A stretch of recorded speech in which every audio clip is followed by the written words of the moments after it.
Hi friends, எல்லோரும் எப்படி இருக்கீங்க? நல்லா இருப்பீங்க. பேசும் கிரகங்களிலிருந்து உங்கள் நித்யா ராஜேந்திரன். ஃப்ரெண்ட்ஸ், என்ன எப்போ உட்காந்துட்டே பேசுவாங்க, இன்றைக்கி நின்றுட்டு நம்ம கூட பேசுகிறாங்க அப்படின்னு பார்க்குறீங்களா? ஃப்ரெண்ட்ஸ், இது வரைக்கும் நம்ம 100 பதிவுகள் போட்டிருக்கோம். ஆன்மீக ஜோதிடம்னு பார்த்தோம், அறிவியல் ஜோதிடம் அப்படின்னு பார்த்தோம், கிரகக்காரகங்கள் அப்படின்னு பார்த்தோம், பாவக்காரகங்கள் அப்படிங்கிறதையும் பார்த்தோம். அதுக்கப்புறம் சில நிகழ்வுகளையும் நம்ம பார்த்தோம் இல்லைங்களா? இப்போ அதில் நிறைய பேர் என்கிட்ட என்ன கேட்டாங்க அப்படின்னா, மேடம் நீங்கள் சொல்கிறது நல்லா புரியுது, ஆனால் பலன் எடுக்கிறது எப்படி அப்படிங்கிறதையும் எங்களுக்கு சொல்லிக் கொடுங்க அப்படின்னு சொல்லி நிறைய கமெண்ட்ஸில் போட்டாங்க. அதையெல்லாம் பார்த்துட்டு 100வது எபிசோடுக்கு அப்புறம் பலன் எடுக்கும் முறையும் சொல்லிக் கொடுக்கலாம் அப்படின்னு சொல்லி நான் முடிவு பண்ணேன். ஃப்ரெண்ட்ஸ், உங்களுக்கு நல்லா இது புரியும். முழு கவனத்தோடு கேட்டிங்க அப்படின்னா கொஞ்ச நாளில் நீங்களே உங்கள் ஜாதகங்களை பார்த்துக்கிற அளவுக்கு உங்களுக்கு புரிய ஆரம்பிச்சிடும். நீங்களே உங்கள் ஜாதகங்களை பார்த்துக்க ஆரம்பித்ததுக்கப்புறமா உங்களுக்கு ஜோதிடம் பழகணும் அப்படின்னு இன்ட்ரெஸ்ட் இருந்தால் கூட நீங்கள் பழகிக்கலாம் ஃப்ரெண்ட்ஸ். அதனால் இந்த பதிவுகளை தொடர்ந்து பாருங்கள், ஒன்று நடுவில் விட்டுறாமல் தொடர்ந்து பார்த்துட்டே வந்தீங்க அப்படின்னா உங்களுக்கு ஈஸியாக உங்கள் ஜாதகத்துக்கு நீங்களே பலன் எடுத்துக்கலாம். அடுத்தவங்க இதெல்லாம் நீங்கள் பார்க்கணுன்னு அவசியம் இல்லை. உங்கள் ஜாதகங்களுக்கு நீங்களே பலன் தெரிஞ்சுக்கிற மாதிரி ஈஸியாக தான் இருக்கும் இந்த முறை. அதே போல் கொஞ்சம் சிரமமாகவும் இருக்கும். ஏன்னா எந்த ஒரு விஷயம் ரொம்ப ஈஸியாலாம் கற்றுக்க முடியாது இல்லைங்களா? அதுக்கான டைம் கொடுத்து அதுக்கான ஸ்பேஸ் கொடுத்து நம்ம பழகணும் அப்படின்னா தான் அது நம்மளுக்கு நல்லா புரியும். அப்போ தான் நமக்கு ஈஸியாகவும் இருக்கும் அது. அதனால் கொஞ்சம் கவனமாகவே தெரிஞ்சுக்க முயற்சி பண்ணுங்கள். என்னால் எவ்வளோ முடியுமோ அவ்வளோ உங்களுக்கு புரிகிற மாதிரி ஈஸியாகவும் நான் சொல்லிக் கொடுக்க நானும் முயற்சி பண்ணுறேன். ஓகே ஃப்ரெண்ட்ஸ், முதல்ல நம்ம உடனே டக்குன்னு பலன் எடுக்கிற முறைக்கு போயிட முடியாது. பேசிக்காக நமக்கு என்னென்னலாம் தெரியணுமோ அதிலிருந்தே நான் தொடங்குறேன். ஓகேங்களா? இப்போது இது என்னோடய ஹேண்ட் ரைட்டிங் தான். இவ்வளோ மோசமாக இருக்கேன்னு நினச்சிக்காதீங்க. தலையெழுத்து நல்லா இருந்தால் போதும். ஓகேங்களா ஃப்ரெண்ட்ஸ், இது தான் ராசி கட்டம். அதாவது நம்ம ஜாதகத்தில் ராசி கட்டம் அப்படின்னு சொல்லி ஒரு விஷயம் இருக்கும் இல்லைங்களா? அந்த ராசி கட்டம் தான் இந்த ஜோதிடத்தில் எல்லா விஷயங்களுமே, இதை பேஸ் பண்ணி தான் எல்லா விஷயங்களுமே இருக்கும். அதனால் முதல்ல ராசி கட்டம் அப்படின்னா என்ன, அதில் என்னென்ன விஷயங்கள் இருக்குது அப்படிங்கிறத நான் உங்களுக்கு சொல்லி கொடுத்துட்றேன் ஃப்ரெண்ட்ஸ். அதாவது இதுதான் ராசி கட்டம் அப்படின்னு சொல்கிறது. அதாவது இந்த பக்கம்தான் கிழக்கு பக்கம், அதாவது மேஷ ராசி இருக்குது இல்லைங்களா? அதுதான் நம்முடைய கிழக்கு பக்கம். காலையில் 6 மணிக்கு சூரியன் இங்கே தான் உதயம் ஆகும் ஃப்ரெண்ட்ஸ். சித்திரை மாதம் நம்ம வருடப்பிறப்பு இருக்குது இல்லைங்களா? தமிழ் வருடப்பிறப்பு சித்திரை 1ஆம் தேதி காலையில் 6 மணிக்கு கிழக்கு பக்கமாக சூரியன் அந்த வருஷத்தையும் தொடங்கி அந்த நாளையும் தொடங்கிறது மேஷத்தில் காலையில் 6 மணிக்கு 6 AM. இங்கே தான் 0 டிகிரிங்க. இங்கே 0 டிகிரியில் 6 மணிக்கு சித்திரை மாதம் 1 தேதி நமக்கு வருடப்பிறப்பும் அதுதான். அன்றைக்கி தான் முதல் நாளும் தொடங்குது. 0 டிகிரியில் சூரியன் உள்ளே வருவார். அதுக்கப்புறம் இப்படி சூரியன் சுற்றி இங்கே இந்த 360 டிகிரிஸில் முடிப்பார் இல்லைங்களா? 360 டிகிரிஸ், இது 0 டிகிரி. 360 டிகிரிஸில் முடிக்கிறது இங்கே தான் முடிப்பார். இந்த 360 டிகிரிஸில் சூரியன் இங்கே முடிகிறப்போ பங்குனி கடைசி நாளாக இருக்கும் ஃப்ரெண்ட்ஸ். அதுக்கு அடுத்த நாள் சித்திரை 1 ஸ்டார்ட் ஆகி நமக்கு வருடப்பிறப்பும் வரும். வருடத்துடைய முதல் நாள் 0 டிகிரியில் இங்கே ஸ்டார்ட் ஆகும்.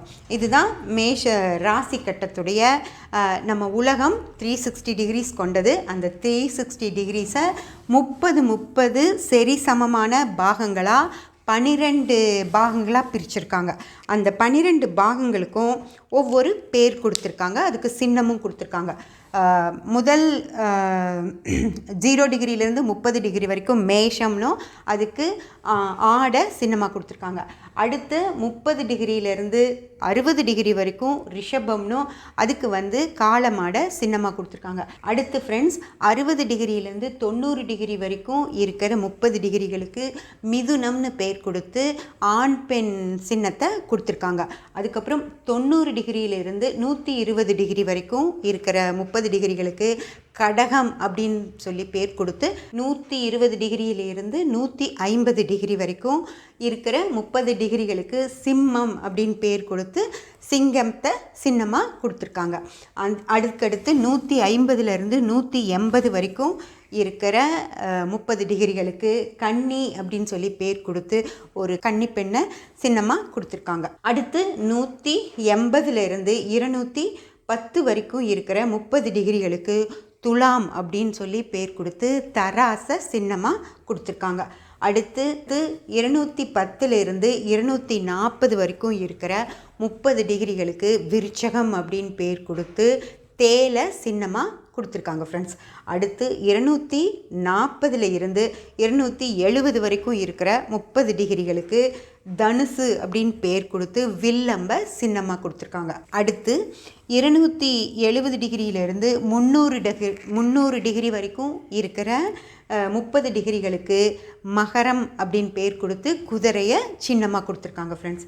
அடுத்து இந்த 300 330 வரைக்கும் இருக்கிற டிகிரிகளுக்கு கும்பம்னு பேர் கொடுத்து பூர்ண கும்பத்தை சின்னமாக கொடுத்துருக்காங்க ஃப்ரெண்ட்ஸ். அடுத்து இந்த 330 டிகிரியிலேருந்து 360 டிகிரிகள் வரைக்கும் இருக்கிற 30 டிகிரிகளுக்கு மீனம்னு பேர் கொடுத்து மீன் சின்னத்தையும் கொடுத்துருக்காங்க ஃப்ரெண்ட்ஸ். அதுதான் இந்த 360 டிகிரிகளை 30 டிகிரிகளாக பிரித்து அதுக்கு ஒரு பேரும் கொடுத்து அதுக்கு ஒரு சின்னத்தையும் கொடுத்து நமக்கு இந்த 360 டிகிரிஸ்குள்ளே என்னென்ன விஷயங்கள் இருக்குது அப்படின்னு சொல்கிறதுக்காக இப்படி தனித்தனி பாகங்களாக பிரித்து கொடுத்துருக்காங்க.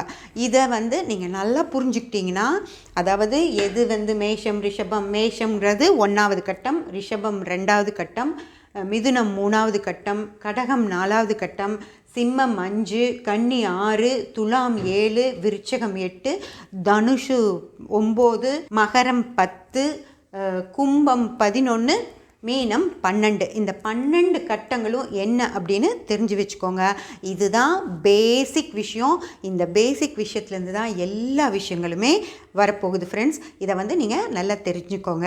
ஓகே ஃப்ரெண்ட்ஸ், இந்த கட்டங்கள் பற்றி இந்த பதிவில் நம்ம தெரிஞ்சுட்டோம் இல்லைங்களா? இன்னும் இதிலிருந்த தொடர்ச்சியே தான் இனி அடுத்த பதிவுகள்லேயும் வரும். இதிலெல்லாம் என்ன இருக்குது அப்படிங்கிறது தான் நான் சொல்ல போகிறேன். நல்லா கவனமாக, அதாவது உங்களுக்கு ஜோதிட பழகணும் அப்படின்னு ஆசை இருந்துச்சு அப்படின்னா இதை நல்லா கவனமாக பார்த்து வச்சுக்கோங்க. இதுவே போதும். ஒரு கிளாஸில் என்ன சொல்லி கொடுப்பாங்களோ அதை தான் நான் இங்கே உங்களுக்கு சொல்லி கொடுத்துட்ருக்கேன். அதனால் இது பற்றி நீங்கள் எந்த கிளாஸ்க்கும் எந்த பணமும் கட்டி எந்த கிளாஸ்க்கும் போக தேவையே இல்லை. இது என்ன அப்படின்னு நீங்கள் நல்லா தெரிஞ்சு வச்சுக்கிட்டாலே போதும். உங்கள் ஜாதகத்தை நீங்களே ஒரு நாள் பார்த்துக்குவீங்க ஃப்ரெண்ட்ஸ். ஓகே, அதுக்கும் நான் உங்களுக்கு நிறைய ஹெல்ப் பண்ணுறேன். உங்கள் ஜாதகத்தை நீங்கள் எப்படி பார்க்கணும் அப்படிங்கிற விஷயங்களையும் உங்கள் ஜாதகங்களையே வாங்கி இங்கே இந்த மாதிரி போட்டு காட்டி அதில் என்னென்ன பிரச்சனைகள் இருக்குது அப்படிங்கிறதையும் நான் உங்களுக்கு சொல்லித்தர போகிறேன். அதெல்லாம் பின்னாடி வரும். அதனால் நீங்கள் இதை கவனமாக பார்த்துக்கிட்டிங்கனாலே உங்களுக்கு ஒரு கிளாஸுக்கு போன விஷயங்கள் எல்லாமே தெரிஞ்சிடும் ஃப்ரெண்ட்ஸ். ஓகே, சப்ஸ்கிரைப் பண்ணி பெல் பட்டன் ப்ரெஸ் பண்ணி வச்சுக்கோங்க. அப்போ தான் நான் போடுற எல்லா பதிவுகளும் உங்களுக்கு கிடைக்கும். லைக் பண்ணி ஷேர் பண்ணி கமெண்ட் பண்ணிங்கன்னா சப்போர்ட்டிவாக இருக்கும். Thank you friends.